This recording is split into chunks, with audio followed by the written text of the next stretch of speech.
রাজধানীর মোহাম্মদপুরে টাকা চুরি নিয়ে কথা কাটাকাটির জেরে মা ও মেয়েকে হত্যা করে গৃহকর্মী আয়েশা। আগের দিন ২,০০০ টাকা চুরির অভিযোগে পুলিশে দিতে চাওয়ায় ক্ষুব্ধ ছিল সে। গ্রেপ্তারের পর জিজ্ঞাসাবাদে এসব তথ্য উঠে এসেছে বলে জানিয়েছে পুলিশ। রাজধানীতে দুপুরে এক ব্রিফিংয়ে ডিএমপি জানায় এর আগেও একাধিকবার চুরির অভিযোগ রয়েছে তার বিরুদ্ধে।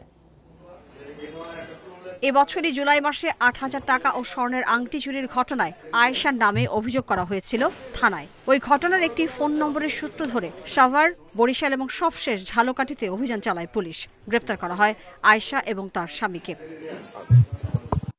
পুলিশ বলছে, মোহাম্মদপুরে মা মেয়েকে হত্যার আগের দিন রোববার ২,০০০ টাকা চুরি করে আয়েশা। এ ঘটনায় গৃহকর্ত্রী লায়লা আফরোজ তাকে পুলিশে দিতে চাইলে ক্ষুব্ধ ছিল আয়েশা। যেটুকু অনুমান করা যায় যে যদি ২,০০০ টাকা চুরির ঘটনাটা সত্যি হয়, তাহলে তাকে যে ওই পুলিশে দেওয়ার ভয় দেখাইছে, তারে যে রাগারাগি করছে, তার মধ্যে একটা ক্ষোভও কাজ করছে, সাথে সাথে সে যে চুরি করবে এই ইন্টেনশনটাও নিয়ে আসছে।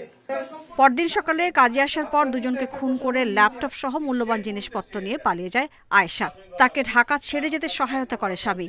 পুলিশ জানায়, নিজের বোনের বাসা থেকে ২ লাখ টাকা চুরির অভিযোগ তার বিরুদ্ধে। জুলাই ২৫-এ আরেক বাসা থেকে ৮,০০০ টাকা চুরি করছিল, ওইটা নিয়ে সে এর আগে ধরা পড়ছে, তারপর জিডি হয়েছে। ওইটাই কিন্তু এই মামলাটা ডিটেক্ট করার জন্য আমাদের ক্লু হিসাবে কাজ করছে।